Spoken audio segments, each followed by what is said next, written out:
可以这样说，心理学家研究的最为广为人知，却又是最常被广泛误解的人格特质，是内向和外向。大家好，我叫斯宾塞，我叫瑞恩，我叫曼宁，我是黛比，我的名字是艾比。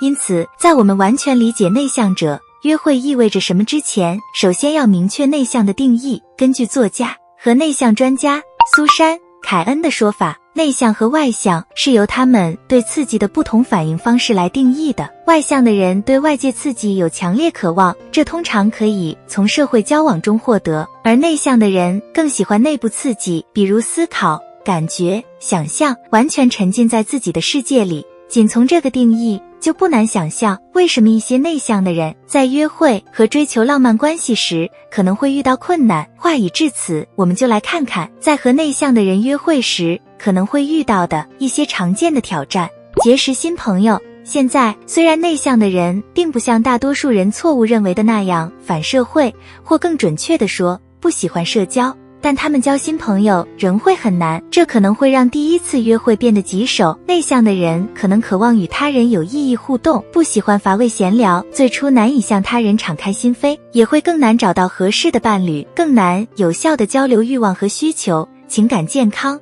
和恋爱教练普里亚姆瓦达如是说。社交场合，因为大多数内向者更喜欢短信或聊天而交流，所以他们可能需要一段时间才想要与人见面，甚至更长时间才能与他们的朋友和家人见面。马萨诸塞州总医院精神病学副教授史蒂文·施洛兹曼博士解释说，这是因为内向者在社交互动中消耗能量，而外向者则会获得能量，所以他们对花时间和谁在一起更有选择性，优先考虑已经很亲近的人，而不是那些仍需要了解的人。需要充电。众所周知，内向者长时间社交活动后要独处来充电，但在约会的时候，对于内向的人来说，不让自己看起来对对方失去兴趣，可能会很困难。有些人甚至可能认为这种对孤独的渴望是个别现象。这就是为什么经过认证的职业生活教练雪莉·戈登强调沟通的重要性，对于内向者以一种清晰和尊重的方式向周围的人传达他们的愿望和个人界限很重要。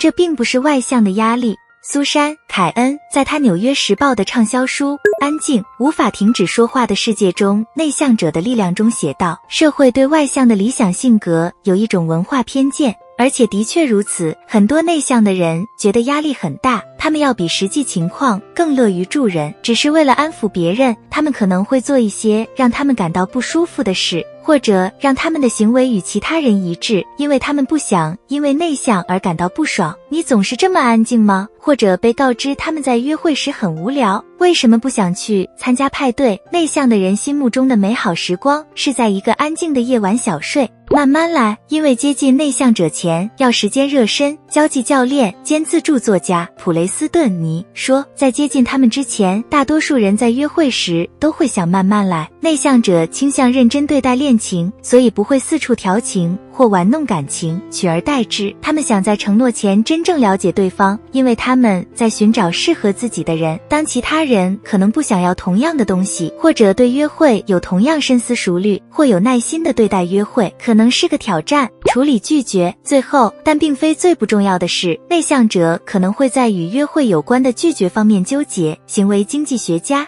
和作家妮娜·玛丽说，内向者可能比外向者对拒绝更敏感，因为他们倾向于内化事物，也就是说，会比外向的人花更长时间思考事物，并试图理解背后的意义和动机。这就是为什么内向者更喜欢以舒适的节奏做事，而不是突然的、令人兴奋的变化。一些内向者甚至会觉得，把自己放在约别人出去的位置，结果被拒绝，这是个太不舒服的冒险了。